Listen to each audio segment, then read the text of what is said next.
Salut à toi, salut à tous, bienvenue dans ce nouvel épisode de Conversation avec Zoé. Toujours un plaisir de vous avoir ici, c'est Zoé du Cameroun.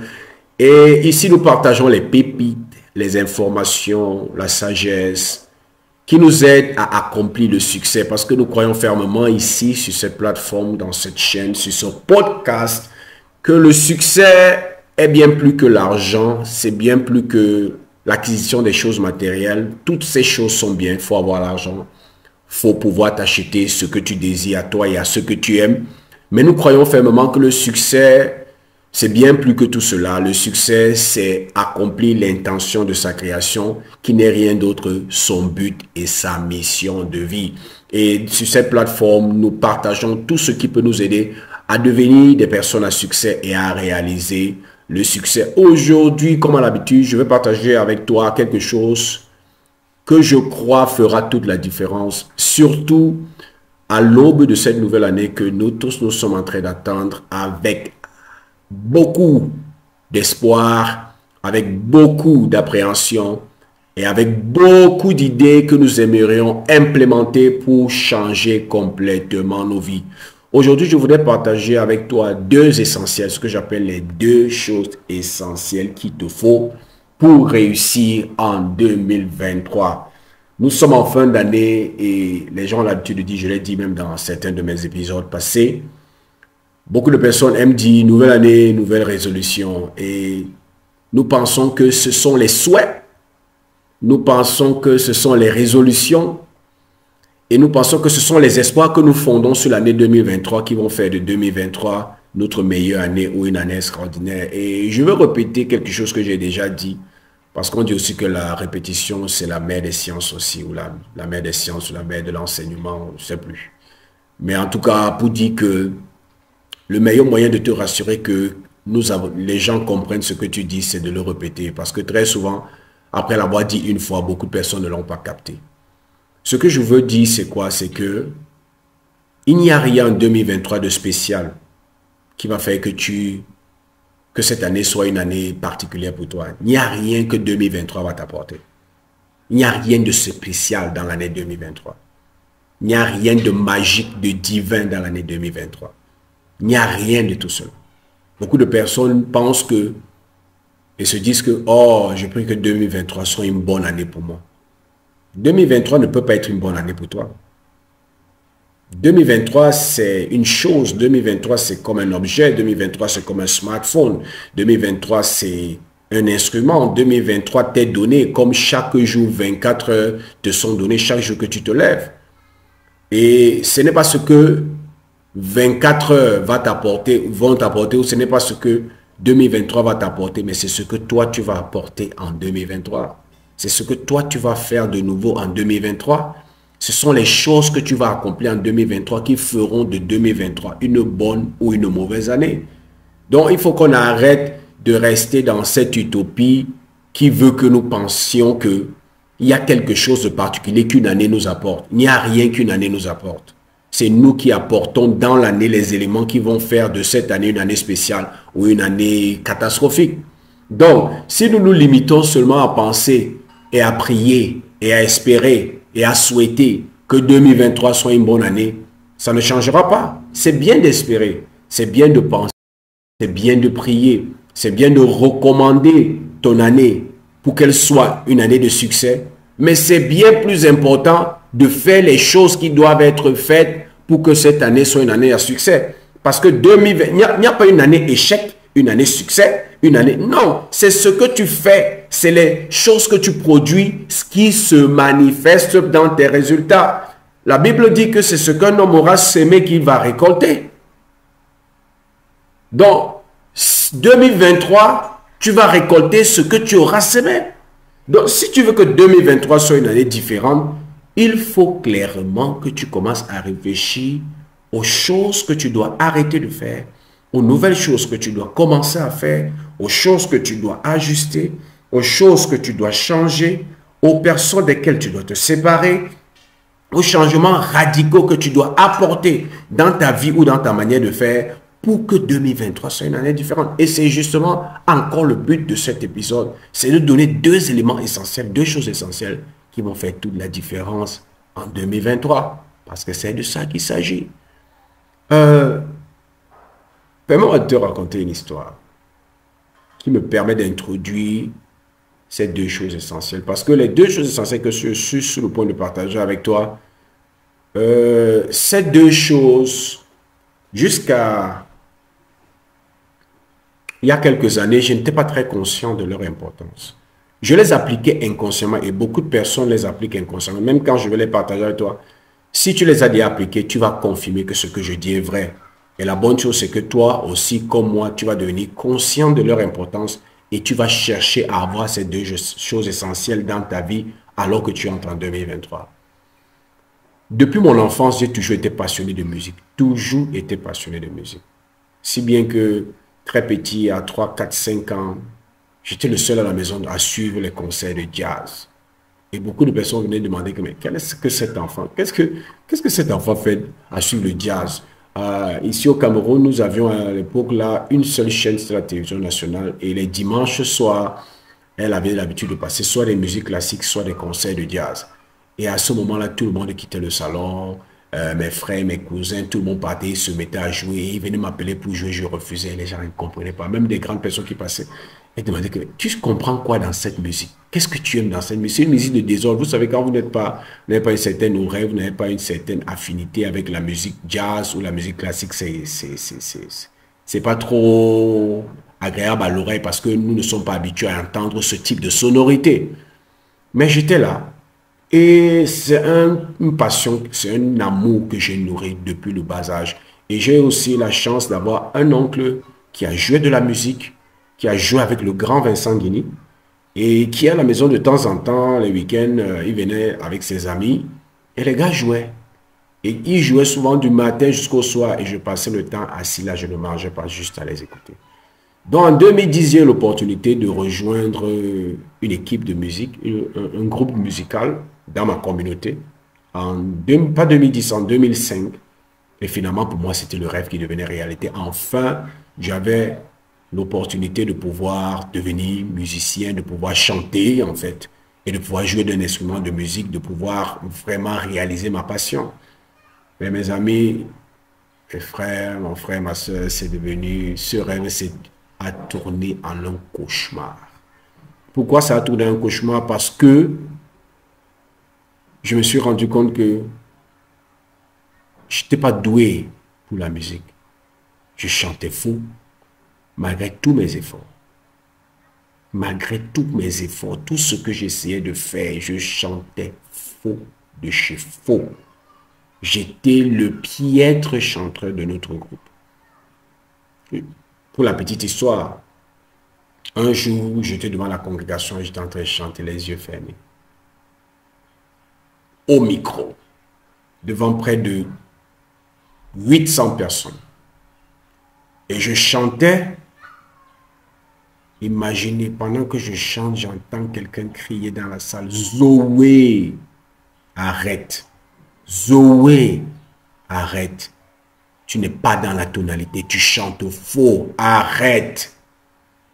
Tu sens que cette personne avait déjà supporté et n'a pas pu se retenir et a parlé. Je suis, imagine-toi, je suis près de 800 personnes, j'ai les yeux fermés et je chante en imaginant que, je sais pas, je suis Whitney Houston ou je suis Beyoncé ou je sais pas quoi. Je suis Marie, je sais pas, je suis en train de chanter et la personne parle à haute voix parce que la personne veut que j'arrête. Tu sens dans son cri que c'est exacerbant, c'est trop mauvais pour que l'oreille humaine puisse supporter ça longtemps. J'arrête de chanter. Je n'ai même pas eu le courage d'ouvrir les yeux, mes frères. J'ai baissé ma tête et je suis descendu de l'estrade. Ce jour-là, j'ai été blessé. Ce jour-là, mon amour-propre a été froissé, écrasé. La confiance en soi, ma confiance en soi a reçu un coup terrible ce jour-là. Quand je suis allé vers ma place, quand j'ai levé les yeux, j'ai vu le regard de la congrégation vers moi. La honte. J'étais dépassé. Et après ce jour, j'ai commencé à penser qu'il faut que je démissionne de ce groupe. Je me souviens, après cet événement, je rentrais tard le soir, j'étais sur une route et je rentrais et j'étais en train de dire, il faut que j'aille voir notre leader parce qu'il faut que je démissionne du groupe. Je ne peux plus être dans ce groupe parce que visiblement ce que j'aime ne m'aime pas. Voilà exactement ce que je pensais. J'aime la musique, mais visiblement la musique ne m'aime pas et il faut que je démissionne pour limiter la casse parce que je suis trop blessé par les moqueries, par les critiques et il faut que j'arrête. Et alors que j'étais donc en train de planifier d'aller voir notre leader pour démissionner, le leader convoque le groupe inopinément et nous annonce que il a une bonne nouvelle. Il a finalement recruté un coach vocal professionnel qui va venir travailler avec nous pour accroître notre niveau de chant et notre niveau musical afin qu'on puisse performer comme des professionnels. Je me suis dit ce jour-là, pourquoi ne pas lui laisser une chance? Peut-être ce coach professionnel va venir faire quelque chose parce que ça fait il y a 3 ans. Près de 3 ans, 3 ans et demi, mes résultats étaient piètres, pauvres.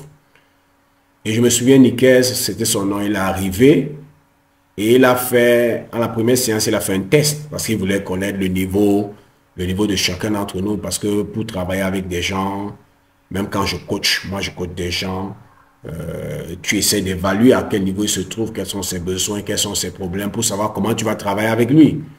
Et ce jour-là, il nous a tous passé au test de passion devant pour chanter. Je n'ai pas besoin de vous dire, je n'ai pas besoin de te dire, mon frère, ma soeur, j'avais la piètre performance de la soirée. En tout cas, les gens du groupe musical étaient habitués.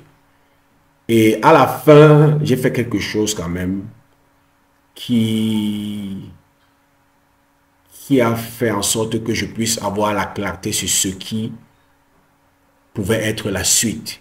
S'il fallait que je continue, que je ne continue pas. Ce qui s'est passé, c'est que à la fin de la séance, je l'ai raccompagné vers sa voiture et je lui ai posé une question en chemin. Je lui ai dit que vraiment, coach Nikez, j'ai une question à te poser parce que je sais que je ne sais pas chanter, je sais que je chante faux. Et je n'ai pas envie de m'investir 1 an de plus dans cette histoire pour continuer d'être frustré parce que visiblement ce que j'aime ne m'aime pas en retour et je n'arrive pas à produire les résultats que je désire. Peut-être je suis appelé juste à écouter de la musique et à apprécier la musique que les autres chantent et les autres produisent. Est-ce qu'il y a de l'espoir pour moi dans cette affaire? Est-ce que je suis doué pour chanter? Et il m'a dit quelque chose. Il m'a dit, je vais te dire ceci. Lorsqu'il s'agit du succès en musique et dans tous les autres domaines, le don a très peu à voir avec ça, avec le succès. Je lui ai dit, mais comment tu dis que le don, si tu n'es pas doué, comment tu vas réussir? Il m'a dit que le don n'est juste important que pour t'aider à savoir dans quel domaine tu dois t'investir. Mais personne ne réussit parce qu'il est doué.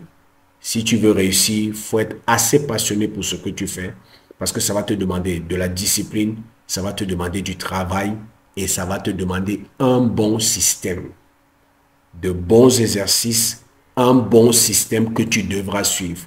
Donc, il me dit que tu peux ne pas être doué, mais si tu as assez de passion et tu es prêt à payer le prix dans la discipline et le travail, faisant ce que je vais te dire de faire, pratiquant les exercices que je vais vous donner, il me dit que si tu fais ça, tu vas voir que d'ici 1 an, tes résultats seront complètement différents. Je dis, ah bon? Il me dit oui. Il ouvre sa portière et pendant qu'il va entrer, il me dit, et tiens en passant, oui, tu chantes faux. Oui, tu chantes hors tonalité. Mais je veux te dire, ton timbre vocal est particulier. Tu as un bon timbre vocal. Et il est entré dans la voiture. Ah, c'est la première fois qu'on appréciait quelque chose dans ce que je fais, musicalement parlant. Et il avait l'habitude de nous donner l'exercice et il nous avait dit que nous devons travailler 3 à 4 fois par semaine. C'est-à-dire que chacun devait répéter ces exercices à la maison 3 à 4 fois par semaine. Ce jour-là, je suis rentré, j'ai dit à mon épouse que moi là, je vais pratiquer pendant 365 jours sans arrêt. Mes frères, mes soeurs, mon ami, j'ai pratiqué 365 jours sans arrêt. Parce que j'avais la rage. Et vous savez ce qui s'est passé? 1 an plus tard, lorsqu'on a fait le test, j'étais le meilleur de mon groupe musical. le meilleur de mon groupe musical. Qu'est-ce qui s'est passé? À un moment dans la congrégation, tout l'événement qu'il y avait, on disait c'est Zoé qui doit chanter. C'est Zoé qui doit chanter. Lorsqu'on avait un concert, c'est Zoé qui doit avoir, qui doit leader le chant. C'est Zoé qui doit... Et après même ça, il m'a introduit dans un groupe de personnes qu'il coachait aussi au niveau national. Et 3 ans après, dans cette équipe, je suis devenu leader dans cette équipe. Et j'ai joué même au niveau sous-régional d'Afrique centrale. Comment se fait-il? Lorsque j'ai regardé en arrière et dans tout autre domaine où j'ai eu à réaliser des choses extraordinaires, 2 choses ont toujours fait la différence. 2 choses. C'est-à-dire, ce que je coach, les recherches que j'ai faites, ces 2 choses. Les personnes qui ont reçu dans tous les domaines, ces 2 choses essentielles se retrouvent toujours. Et si tu n'as pas ces 2 choses, quelle que soit ta passion, quelle que soit ta art, quel que soit ton projet, quelles que soient tes ressources, tu ne vas pas les réaliser ou ce sera difficile que tu les réalises. La première chose que j'ai réalisée inconsciemment qui a changé tout, c'est que je me suis trouvé un coach. Parce que Nikes, qui est venu pour être le coach du groupe, lorsque j'ai causé avec lui, j'ai senti que c'est quelqu'un qui pouvait m'aider. J'ai fait de lui mon coach vocal personnel. Je le suivais partout. Je faisais tout ce qu'il me dit de faire. Et il m'a donné le système, il m'a donné des exercices que je devais faire et je lui obéissais. S'il me disait travaille 3 heures, je travaille 3 heures même si je suis fatigué. J'ai trouvé en lui ce coach-là qui m'a aidé à traverser mes peurs, à surmonter mes craintes, à surmonter mes doutes, à me montrer que je peux. Il m'a motivé, il m'a inspiré, il m'a donné son propre exemple, il m'a raconté sa propre histoire, il m'a raconté l'histoire de beaucoup d'autres personnes. Il m'a dit que cette personne que tu as mise, c'était une piètre chanteuse. Celui-ci que tu as mis, c'était un piètre chanteur. Si tu fais comme je te dis, tu vas arriver, comme moi j'y suis arrivé, comme beaucoup d'autres personnes sont arrivées. Il me poussait. Le coach est important.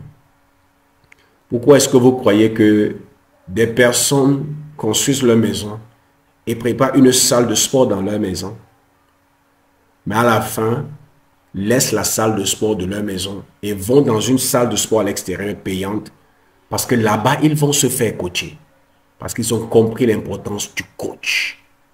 Il y a des choses que tu ne peux pas réaliser sans le coach. Le coach t'aide à briser tes limitations. Le coach t'aide à aller au-delà de tes limites. Lorsque je joue au basket, si j'avais l'habitude dans la préparation physique personnelle, lorsque je suis seul, de faire 300, 350 pompes, lorsque je suis avec le coach, il va m'amener à faire 500. Des choses que je n'avais jamais pensé que je puisse faire. Parce qu'il est là. Quand tu lui dis, allons-y, allons-y, au son de ma voix, encore, sa voix me guide. Et je ne sais pas comment ça se passe, mais la voix du coach et les conseils du coach ont cette capacité à nous porter et à nous faire réaliser des choses qu'on ne peut réaliser. Nikes a été ça pour moi dans le domaine du chant. Dans le domaine de la recherche, la même chose. Dans le domaine spirituel, la même chose. Dans le domaine des affaires, des finances, la même chose. Si tu as un coach, tu vas aller loin. Michael Jordan avait un coach, non? LeBron James a un coach, non?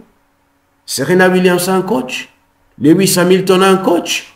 Bill Gates a un coach. Tim Cook de Apple a un coach. Tous ces grands-là ont des coachs. Pourquoi? Serena Williams, Lionel Messi, Eto'o, Sadio Mané, ils ont eu tous des coachs, ils ont des coachs. Pourquoi? Parce que tu ne peux rien réaliser de grand sans coach. Messi, Lionel ne serait pas ce qu'il est aujourd'hui sans coach. Si Messi décide aujourd'hui, ou Kylian Mbappé, ou je ne sais pas qui décide aujourd'hui que je n'ai plus besoin de coach, ce n'est qu'une question de temps, il ne produira plus jamais ce type de résultats. Ils ne produiront plus jamais les résultats qu'ils produisent aujourd'hui. Tout ce que j'ai pu réaliser, c'est grâce à un coach. Ça, c'est la première chose. La deuxième chose, c'est que Nikes m'a introduit dans un groupe de personnes qui coachaient des personnes aussi passionnées. Et la deuxième chose que nous devons parler, c'est la communauté. Tu ne peux pas réussir si tu n'as pas créé le bon environnement. Ça veut dire que si tu ne rejoins pas et tu ne crées pas la communauté des personnes qui ont la même passion que toi, une communauté des personnes passionner, qui vont te motiver, qui vont t'inspirer, qui vont créer cet esprit de concurrence saine qui va faire en sorte que lorsque tu les vois progresser, tu seras obligé de travailler. Lorsque tu vas par exemple en salle de gym ou lorsque nous étions à l'équipe de basket, des fois, on est en train de faire peut-être des abdos, des abdominaux, et nous sommes peut-être, je prends un exemple, nous sommes peut-être à 50 ou 60, tu es déjà fatigué, mais parce que tu vois les autres du groupe continuer à travailler et que tu ne veux pas être le dernier et que tu veux quand même montrer que tu es à leur niveau, qu'est-ce qui se passe? Tu commences à faire des choses que tu ne pouvais pas faire seul. Pourquoi est-ce que les équipes aiment lorsqu'elles ont leurs supporters tout autour d'elles? Parce que les supporters apportent un engouement, apportent une énergie qui pousse les joueurs à réaliser des choses qu'ils n'auraient jamais pu réaliser par eux-mêmes s'ils n'étaient pas entourés d'une communauté de personnes qui les poussent, qui les motivent, qui les supportent, qui les inspirent et qui les entraînent à aller de l'avant. C'est important. Plusieurs études l'ont déjà démontré. Si je te mets dans une salle et je te donne un travail à faire et que personne ne te regarde, tu vas accomplir des résultats moindres que si tu étais dans cette salle avec 2, 3, 4 personnes qui faisaient la même chose. Parce que tu ne veux pas être le dernier. Parce que tu veux aussi être parmi les premiers. Tu vas te dépasser. C'est ça la communauté. Dans la communauté, il y a cette concurrence saine. C'est pour ça qu'il faut être dans une communauté de personnes qui réalisent des choses que tu aimerais réaliser. Lorsque Nikes m'a introduit dans cette communauté, c'est des gens qui réalisaient des choses que je rêvais faire. Et à des moments, lorsque je commençais à me décourager, et dire que vraiment ça ne donne pas, je continuais à chanter faux, certains me disaient que non, Zoé, j'étais comme toi. Je dis, ah bon? Il dit, oui, je chantais même plus faux que toi. Mais voici ce que j'ai fait. J'ai suivi le même processus. Suis ce que Nikes a dit. Fais les exercices. Suis le processus et tu vas aussi accomplir. Il me disait ça et ça me réconfortait. Je me disais, waouh, donc je ne suis pas le seul. Ce ne sont pas des surhumains. Ils ont commencé quelque part. J'ai compris que les professionnels d'aujourd'hui étaient les amateurs d'hier. J'ai compris que les gens qu'on applaudit aujourd'hui, c'est les gens dont on se moquait hier. J'ai compris que les maîtres d'aujourd'hui, c'était les élèves d'hier. J'ai compris que les stars d'aujourd'hui étaient hier sous les ténoirs et personne ne les connaissait. J'ai compris que les gens vers lesquels tout le monde court aujourd'hui, c'était des personnes qui ne pouvaient même pas attirer quelqu'un. Mais ils ont suivi un processus. Ils ont rejoint une communauté, ils se sont fait coacher et ils sont brusquement passés de inconnus à stars, d'amateurs à professionnels. Parce qu'ils ont suivi le processus établi par leur coach et ils ont rejoint une communauté de personnes qui les poussaient à faire plus. Toutes les grandes personnalités appartiennent à les communautés. La particularité d'une communauté, c'est que ça crée la proximité. Et la proximité fait en sorte que les idées se contaminent, les attitudes se contaminent, les passions se contaminent, le travail se contamine et tu commences à faire comme les autres. Tu ne peux pas rester un groupe de personnes qui réalisent des choses extraordinaires sans finir par réaliser des choses extraordinaires, à moins que tu ne décides de quitter. Si tu veux rester au milieu d'eux, tu n'as d'autre choix que de travailler parce que personne ne veut paraître être faible. Personne ne veut paraître être le dernier. Et le groupe a cette tendance à exciter en nous cette fierté que nous avons, qui fait en sorte que nous aussi nous voulons produire quelque chose. Nous aussi nous voulons être un exemple. Nous aussi nous voulons être parmi les leaders. Nous aussi nous ne voulons pas être les derniers. Et ça fait en sorte que nous réalisons des choses extraordinaires. Si tu ne rejoins pas une communauté cette année, et si tu ne te trouves pas un coach, tu continueras à produire des résultats médiocres et moyens. Les top 5% du monde dans tous les domaines ont des coachs. Coach santé, coach dans tel domaine, tous ont des coachs. Comment toi tu espères t'en sortir?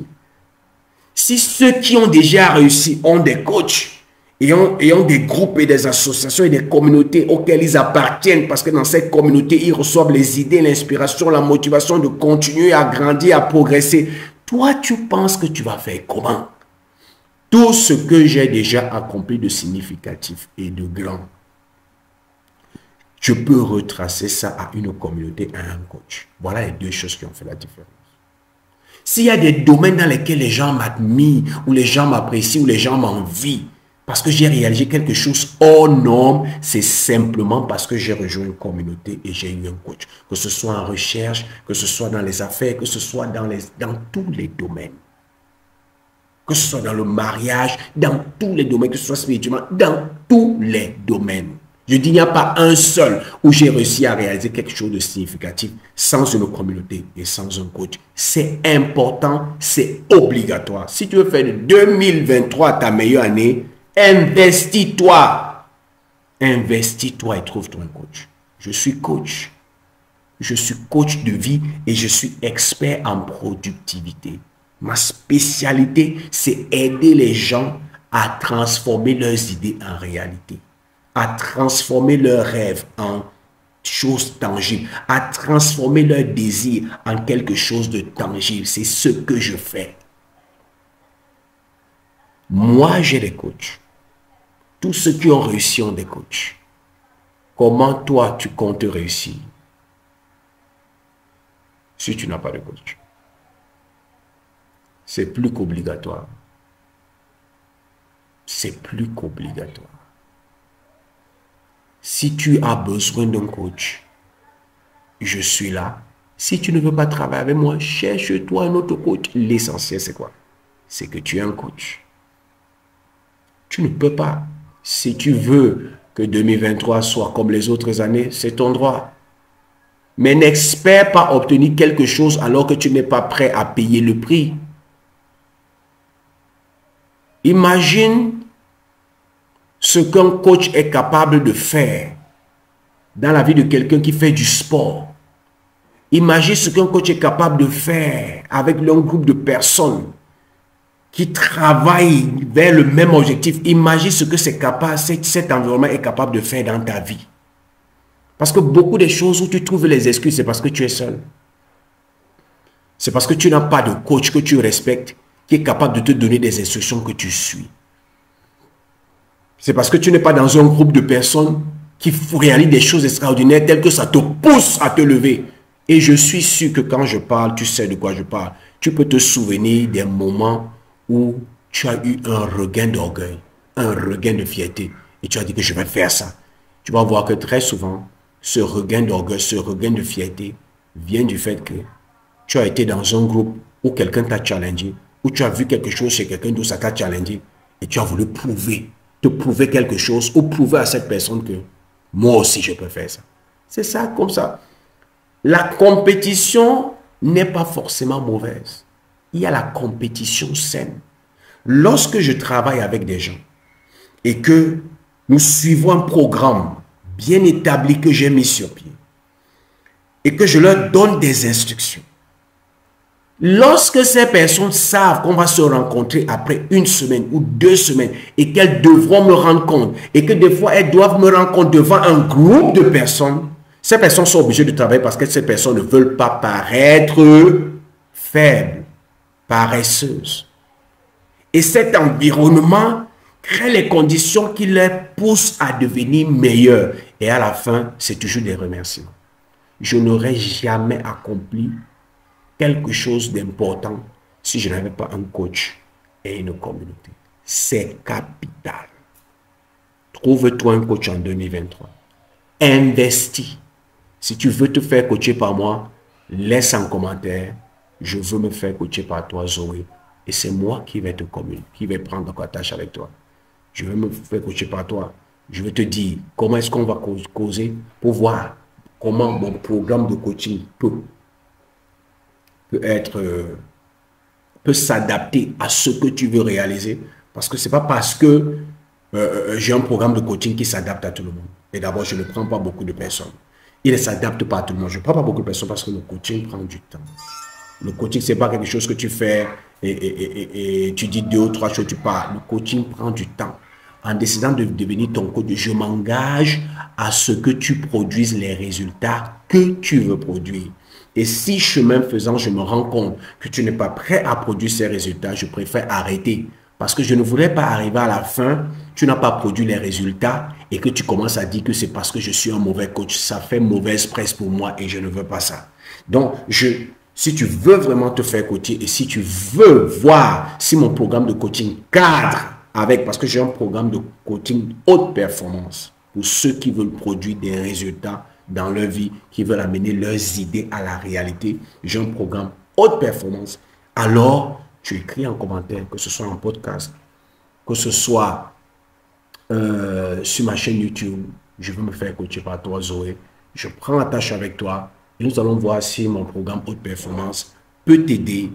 Et s'il ne peut pas t'aider, je serai assez humble, comme j'ai toujours été, pour te dire que ça ne peut pas marcher avec toi. Je ne peux pas t'aider. Mais si ça peut t'aider, nous allons mettre sur pied un programme, toi et moi, que nous allons suivre de 12 semaines. 12 semaines d'abord. Et nous allons voir. Et après ça, on pourra voir si on peut prolonger. Mais ce que je veux dire aujourd'hui, c'est que investis sur ces deux choses essentielles. Le coach et la communauté. Le coach et la communauté. Même si ce n'est pas moi le coach, cherche-toi. Il y a des bons coachs dehors et ils sont nombreux. Si tu ne peux pas trouver, va dans ta famille. Peut-être tu as un grand frère qui a réalisé ce que tu aimerais réaliser. Peut-être tu as un oncle qui a réalisé ce que tu aimerais réaliser. Peut-être dans ta communauté, dans ton église, il y a des personnes, des mamans, des messieurs qui ont réalisé ce que tu aimerais réaliser. Va vers eux et demande-leur s'ils peuvent te coacher cette année. Parce que tu as des projets et tu aimerais réaliser les mêmes choses qu'ils ont réalisées. Beaucoup de personnes seront joyeux de le faire, même gratuitement. Fais-le. Si c'est moi, alors tu écris un commentaire, Zoé, je veux me faire coacher par toi, je vais prendre la tâche avec toi. Nous allons discuter pour voir si mon programme haute performance cadre avec tes besoins, cadre avec tes résultats. Sinon, si oui, on va travailler ensemble. Sinon, tu peux te chercher un autre coach. Et je pourrais même te conseiller sur comment est-ce que tu peux procéder. Donc, ce sont ces deux choses essentielles que je voulais partager avec toi. Parce que c'est ça qui fait toute la différence. C'est ça qui fait toute la différence. Investir dans une communauté, investir dans un coach. Si tu as aimé ce podcast, tu as aimé cette vidéo, s'il te plaît, laisse-nous un commentaire. Like cette vidéo, partage. Nous voulons que le plus grand nombre soit impacté par ce podcast ou par ces chaînes YouTube. Et pour cela, je compte sur toi. Je suis déjà heureux du travail que nous avons abattu jusqu'à aujourd'hui pour avoir le nombre de personnes que nous avons aujourd'hui. Mais je compte sur toi pour que nous allons encore dans une plus grande envergure pour atteindre encore et encore de personnes. Donc, partage ce podcast, partage cette chaîne YouTube, parle-en dans ton entourage. Rassure-toi que beaucoup d'autres personnes puissent bénéficier du type de contenu que nous partageons ici. Et comme j'ai l'habitude de dire, c'était Zoé du Cameroun. Et je te souhaite le succès